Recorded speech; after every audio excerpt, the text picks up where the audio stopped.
many suffering in my body, my health. నా ఆరోగ్యపరంగా అనేకమైన పరిస్థితులను ఎదుర్కొన్నాను. And I was in the way to be died.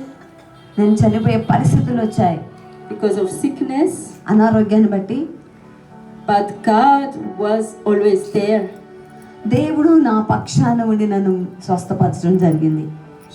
He didn't let the enemy to kill me. మరి అపవాదైతే నన్ను చంపాలనుకున్నాడు. Because he has a great plan and a mission for me. దేవునికి నా పట్ల గొప్ప ఉద్దేశం ఉంది కాబట్టి ప్రభు నన్ను ఇంతవరకు సజీవులకు ఉంచాడు అనేకమైన మానకరమైన పరిస్థితుల నుంచి. One of this mission is to preach the gospel here in India. మరి దేవుని యొక్క ఉద్దేశం నా పట్ల ఏంటంటే దేవుని సువార్తను ఇండియాలో నేను ప్రకటించాలని. Satan was afraid. Satan, the enemy was afraid. మరి అపవాదైతే నన్ను భయపెట్టాడు. For Indian people to hear the gospel and get saved.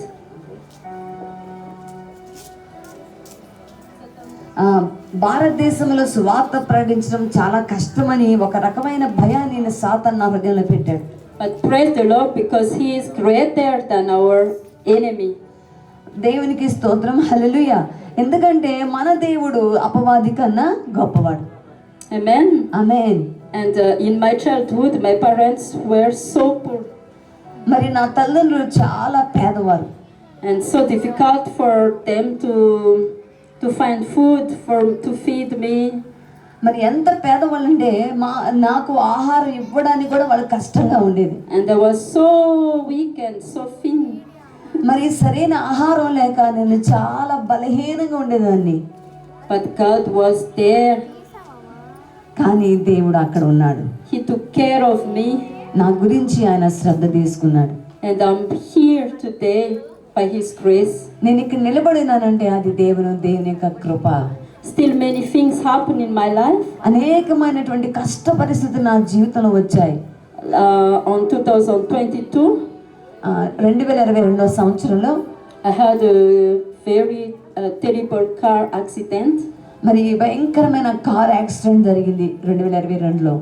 But God sent his angel to take me out of the car and I'm saved. మరి ఆ కార్లో నుంచి దేవుడు తన దూతను పంపి నన్ను రక్షించాడు. Instead of dying, God gives me life. సాతానైతే నన్ను చంపాలనుకున్నాడు కానీ దేవుడు నన్ను సజీవులుగా ఉంచాడు. హల్లెలూయా. Hallelujah. And it was so amazing. Even the policemen were amazed why I was not died. అది చాలా అద్భుతం. అటువంటి గొప్ప ప్రమాదం నేను చనిపోకుండా బ్రతకటం అనేది. I was not hurting. నాకు ఎటువంటి దెబ్బలు కూడా తగల. I was just taken out of the car and I was like this. నేను ఆ కారు నుంచి అలా బయటకు వచ్చేసాను. అది చాలా అద్భుతమైన విషయం. The car was turning like 4 round. మరి కారు అయితే అలా గుండ్రంగా తిరిగిపోతా వచ్చింది. So broken. అది పగిలిపోయింది. But God is good. దేవుడు మంచివాడు. He has a plan for us. దేవునికి మన పట్ల ఒక ఉద్దేశం అనేది ఉంది. He has a mission for us.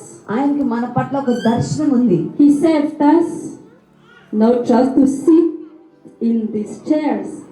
మనల్ని ఇలా కుర్చీలో కూర్చొని ఉండడం ఆయనకి ఇష్టం కాదు కానీ but to share his life to others.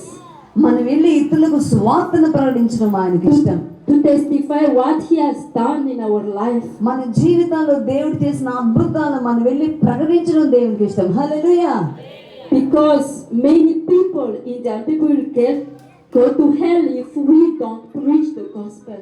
నీవు గాని వెళ్ళకపోతే అనేక మంది నరకానికి వెళ్ళిపోతారు. God needs you.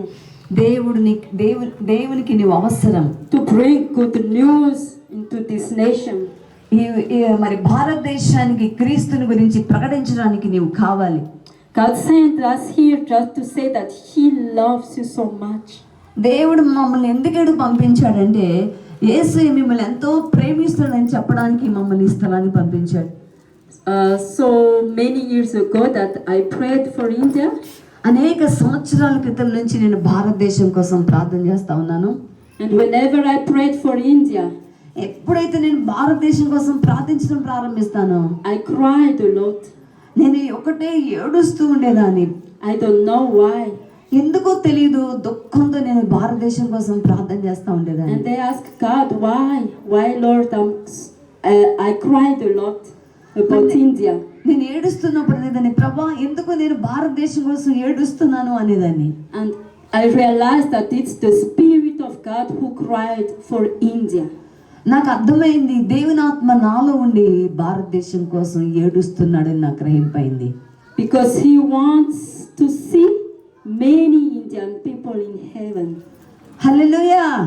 Hallelujah. ప్రభు యొక్క ఏర్పాటు ఏంటంటే భారతదేశంలో ప్రజలు అనేకులు పరలోక రాజ్యాన్ని చూడాలని ఆయనకు ఆశ అంట. Because you have the gift of praise and worship.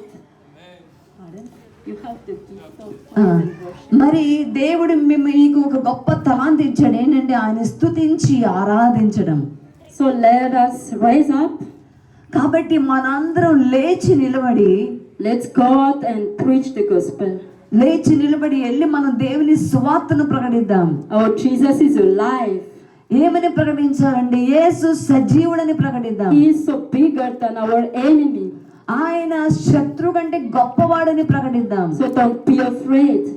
ఆయన మన స్నేహితుడని ప్రకటిద్దాం. He promises that He will be always with us until the end. ఆయన ఒక వాగ్దానం ఇచ్చాడు, ఏమనంటే ఇదిగో నేను యుగ సమాప్తి వరకు కూడా మీతో సదాకాలం ఉంటానని. Jesus is coming soon. ఆయన త్వరగా రాబోతున్నాడు. Don't be distracted.